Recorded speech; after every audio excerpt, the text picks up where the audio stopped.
Knowledge and curriculum में आज के इस वीडियो में हम जिस टॉपिक पर बात करने वाले हैं जानने वाले हैं कोर्स कंटेंट नॉलेज विषय वस्तु का ज्ञान। तो इस वीडियो में हम जानेंगे समझेंगे कि कोर्स कंटेंट नॉलेज या विषय वस्तु का ज्ञान होता क्या है। तो वीडियो को पूरा देखिए, आखिरी तक देखिए और लास्ट में कमेंट करके ज़रूर बताइएगा कि वीडियो आपको कैसी लगी। तो वीडियो को हम शुरू करते हैं। तो आज का हमारा टॉपिक है कोर्स कंटेंट नॉलेज विषय वस्तु का ज्ञान। तो देखिए, जब हम कोर्स कंटेंट नॉलेज की बात करते हैं तो it is the knowledge of the subject taught in a course की यह किसी पाठ्यक्रम में पढ़ाए जाने वाले विषय का ज्ञान है। ठीक है, जैसे मान लो आप बीएड कर रहे हो तो काफ़ी सारे अलग अलग कोर्सेज आप पढ़ रहे होंगे। ठीक है, तो अलग अलग कोर्स, चाहे हम गाइडेंस काउंसलिंग की बात करें, चाहे हम एनवायरमेंटल एजुकेशन की बात करें, चाहे हम नॉलेज एंड करिकुलम की बात करें, तो जो अलग अलग कोर्स हैं इनका ज्ञान होना, ठीक है, इनके बारे में डेप्थ नॉलेज होना। एग्जाम्पल के लिए अगर हम बात करें, स्कूल की हम बात करते हैं, ठीक है, तो वहाँ पर अगर आप देखें अलग अलग सब्जेक्ट होते हैं, मैथ्स होता है, साइंस होता है, सोशल साइंस होता है। और आपकी भी टीचिंग पेडागोजी होगी, किसी की साइंस होगी, किसी की सोशल साइंस होगी, किसी की मैथ्स होगी। तो आपसे भी कहा जाता है ना कि आपकी कंटेंट नॉलेज अच्छी होनी चाहिए, क्योंकि कहीं इंटरव्यू के लिए जाओगे तो आपके सब्जेक्ट की नॉलेज जितनी अच्छी होगी, कंटेंट नॉलेज जितनी अच्छी होगी, ठीक है, उतना ही ज़्यादा चांस होगा कि आप डेमो भी अच्छा दो और इंटरव्यू भी अच्छा दो। और कहीं आप किसी जॉब के लिए, गवर्नमेंट जॉब के लिए एग्ज़ाम देते हैं तो आपका कंटेंट नॉलेज जितना अच्छा होगा उतने अच्छे तरीके से आप एग्ज़ाम निकाल सकते हो। और जब आप स्कूल में, क्लास में एज अ टीचर जाओगे तो आपका कंटेंट नॉलेज जितना अच्छा होगा, कंटेंट नॉलेज मतलब आपकी सब्जेक्ट की नॉलेज आपके पास जितनी अच्छी होगी उतने अच्छे तरीके से आप बच्चों को पढ़ा पाओगे, उनको समझा पाओगे, उनके क्वेश्चन के आंसर दे पाओगे। तो it is the knowledge of the subject taught in a course की यह किसी पाठ्यक्रम में, किसी क्लास में पढ़ाए जाने वाले विषय का ज्ञान है। एग्जाम्पल के लिए, चाहे हम मैथ्स की बात करें, विज्ञान की बात करें, ठीक है, सोशल साइंस की बात करें, अलग अलग सब्जेक्ट है, लैंग्वेज की बात करते हैं, तो ये इसके एग्जाम्पल हैं। ठीक है, कोर्स कंटेंट नॉलेज मतलब एक कोर्स हो गया, चाहे हम स्कूल की बात करते हैं, ठीक है, अलग अलग क्लासेस की बात करते हैं, उसमें जो अलग अलग सब्जेक्ट पढ़ाए जाते हैं, तो उन सब्जेक्ट की नॉलेज। आप बीएड एक कोर्स कर रहे हो, बीएड में भी अलग अलग सब्जेक्ट हैं, तो आप देखोगे कि अलग अलग सब्जेक्ट के अलग अलग टीचर हैं।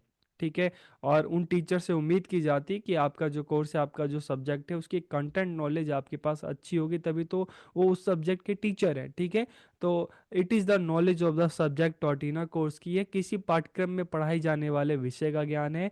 इसमें अलग अलग जो सब्जेक्ट है सब इसमें आ जाते हैं। ठीक है, it includes the key concept, theories and practice of the subject की, इसमें उस विषय की प्रमुख अवधारणाएं हैं, सिद्धांत हैं, अभ्यास शामिल हैं।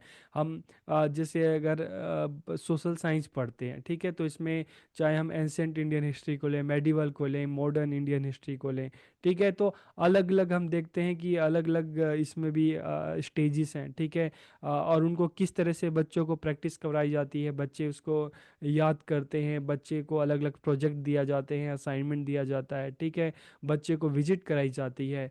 ठीक है, ताकि बच्चा उस सब्जेक्ट को अच्छे से जान सके, समझ सके। साइंस की बात करते हैं तो वहाँ पर भी अलग अलग थ्योरी से बच्चों को लैब में प्रैक्टिस करवाई जाती है। ठीक है, मैथ्स की बात करते हैं तो मैथ्स में भी क्या होता है कि मैथ्स की कंटेंट नॉलेज अच्छी हो तो बच्चों को क्लास में ब्लैक बोर्ड पे उनको प्रैक्टिस करवाई जाती है। ठीक है, मैथ्स का डेली लाइफ में किस तरह से यूज़ कर सकते हैं इसकी भी प्रैक्टिस करवाई जाती है। तो मैथ्स में भी हम देखते हैं कि अलग अलग थ्योरीज हमें देखने को मिलती है। तो it includes the key concept, theories and practice of the subject की जब हम कंटेंट नॉलेज की बात करते हैं, ठीक है, जैसे मैथ्स की बात करें, साइंस की बात करें, सोशल साइंस की बात करें, तो कंटेंट नॉलेज में क्या क्या चीज़ें आती हैं। ठीक है, कंसेप्ट्स आते हैं, थ्योरीज आती है, प्रैक्टिस आती है, और जब मतलब इनसे रिलेटेड, सब्जेक्ट से रिलेटेड प्रैक्टिस होती है, तभी जब आप इस सारी चीज़ें करते हो, सीखते हो, तभी तो आपको एक पर्टिकुलर कोर्स का, एक पर्टिकुलर सब्जेक्ट की अच्छी नॉलेज होती है। तभी तो हम कहते हैं कि आपकी मास्टरी जो है हिंदी में है, आपकी सोशल साइंस में है, सोशल साइंस में भी या तो हिस्ट्री में है, पॉल साइंस में है, जियोग्राफी में है, सोशोलॉजी में है, साइकोलॉजी में है। ठीक है, अलग अलग सब्जेक्ट में। ठीक है, तो this knowledge refers to an depth understanding of a subject matter, कि यह ज्ञान किसी विषय वस्तु की गहन समझ को संदर्भित करता है। अक्सर कहते हैं ना कंटेंट नॉलेज, कंटेंट नॉलेज मतलब आपका जो सब्जेक्ट है, ठीक है, जो विषय वस्तु है उसके बारे में आपको कितना ज्ञान है। Course content knowledge is important for effective teaching. कि देखिए, एक टीचर के रूप में मान लो अगर मैं हिंदी का एक टीचर हूँ, मैं हिस्ट्री का टीचर हूँ, मैं साइंस का टीचर हूँ, मेरे पास अपने सब्जेक्ट का जितना अच्छा ज्ञान होगा, ठीक है, अगर मुझे अपने सब्जेक्ट का अच्छा ज्ञान होगा तभी तो मैं क्लास में उसको बच्चों के साथ शेयर कर पाऊंगा, बच्चों के जो क्वेश्चन होंगे उससे रिलेटेड मैं उनका आंसर दे पाऊंगा, तभी तो टीचिंग लर्निंग क्लास में इफेक्टिव होगी। अगर मान लो कंटेंट नॉलेज ही अच्छी नहीं है तो ना मैं बच्चों को सही से पढ़ा पाऊंगा, ना मैं बच्चों के क्वेश्चन का आंसर दे पाऊंगा। तो अगर कंटेंट नॉलेज की बात कर रहे हैं तो ये इफेक्टिव टीचिंग लर्निंग के लिए बहुत ज़्यादा इंपॉर्टेंट है। It enables the teacher to understand the subject matter they are teaching. कि यह शिक्षक को उस विषय वस्तु को समझने में सक्षम बनाता है जिसे वो पढ़ा रहे हैं। It is essential for teaching practice. की यह शिक्षण अभ्यास के लिए भी आवश्यक है। आप थर्ड सेमेस्टर में स्कूल में गए, आपने अपने सब्जेक्ट को पढ़ाया, तो उससे क्या हुआ, आपका जो कंटेंट नॉलेज है, आपके सब्जेक्ट का नॉलेज है, आप एक तो नॉलेज भी आपकी बढ़ी और ऊपर से आपको ये भी पता चला कि मैं जो अपने नॉलेज को किस तरह से बच्चों के साथ शेयर कर सकता हूँ, मैं किस तरह से प्रेजेंट कर सकता हूँ, मैं किस तरह से उसकी बच्चों को प्रैक्टिस करवा सकता हूँ, ठीक है। तो full mastery of specific content expand a teachers teaching possibility. की विशिष्ट विषय वस्तु की पूर्ण महारत। मान लो एक टीचर के रूप में अगर आपका जो कंटेंट नॉलेज है, आपके सब्जेक्ट की नॉलेज आपको बहुत अच्छी है, तभी तो आपके फ्यूचर में आपकी जो टीचिंग फील्ड में जो आपके लिए जो पॉसिबिलिटीज है, संभावनाएं और ज़्यादा बढ़ेंगी। तो यहाँ पर आपको समझ में आ गया होगा कि कोर्स कंटेंट नॉलेज क्या होता है। अब बात करते हैं uses of course content knowledge की। विषय वस्तु का ज्ञान का उपयोग। मतलब जब हम कंटेंट नॉलेज की बात करते हैं तो इसका संबंध सीधा टीचर से होता है, ठीक है। क्योंकि एज अ टीचर ये जरूरी है हमारे लिए कि हमारा जो अपनी सब्जेक्ट है उसकी जो कंटेंट नॉलेज अच्छी हो, तभी तो हम उस फील्ड में आगे बढ़ सकते हैं, बच्चों को पढ़ा सकते हैं, समझा सकते हैं। तो यहाँ पर जब हम इसके यूजेस की बात करते हैं तो किसके लिए, टीचर्स के लिए। Teacher use their content knowledge to teach student. की शिक्षक विद्यार्थी को पढ़ाने के लिए अपने विषय वस्तु के ज्ञान का उपयोग करते हैं।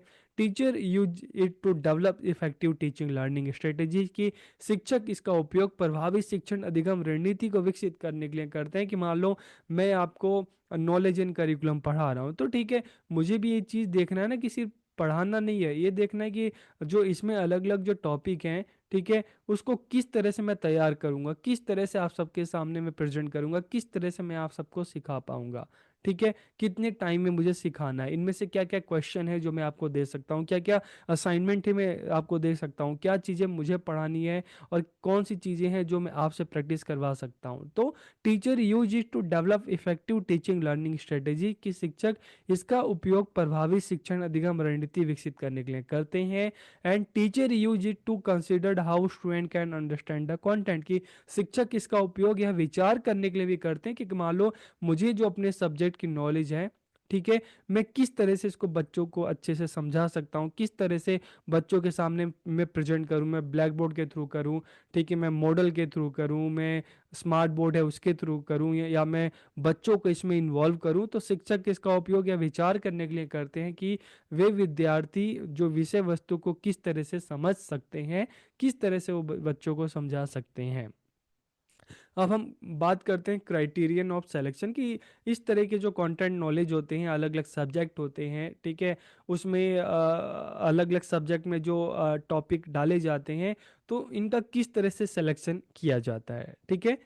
तो it should fit with the learning objective. कि देखिए, जब हम करिकुलम की बात करते हैं तो जब भी करिकुलम बनाया जाता है तो कुछ ऑब्जेक्टिव होते हैं, ठीक है, जिसको फुलफिल करने के लिए बनाया जाता है। अलग अलग सब्जेक्ट के भी अपने ऑब्जेक्टिव होते हैं। तो इस तरह से जब हम कोई कोर्स तैयार किया जाता है, कोई सब्जेक्ट तैयार किया जाता है, तो उन ऑब्जेक्टिव को ध्यान में रखना चाहिए, ठीक है। अगर मान लो हम सोशल साइंस की बात करते हैं, अलग अलग सब्जेक्ट हैं, तो इसमें बच्चे एक अच्छे सिटीजन बने, बच्चों को अपनी हिस्ट्री की नॉलेज हो सके, बच्चों को अपनी ज्योग्राफी की नॉलेज हो सके, बच्चों को उनकी जो सोशल जो स्ट्रक्चर है उसकी नॉलेज हो सके, बच्चों को अपनी सोसाइटी के बारे में पता हो सके, ठीक है। तो it should fit the learning objective. की यह अधिगम के लक्ष्यों के साथ फिट हो।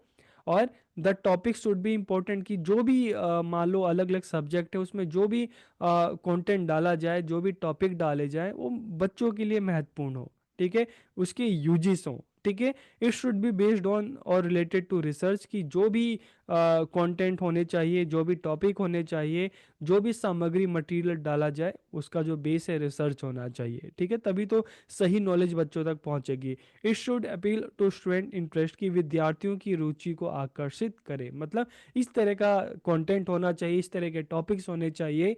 ठीक है, ताकि बच्चे उसकी तरफ अट्रैक्ट हों, बच्चों को सीखने में मजा आए।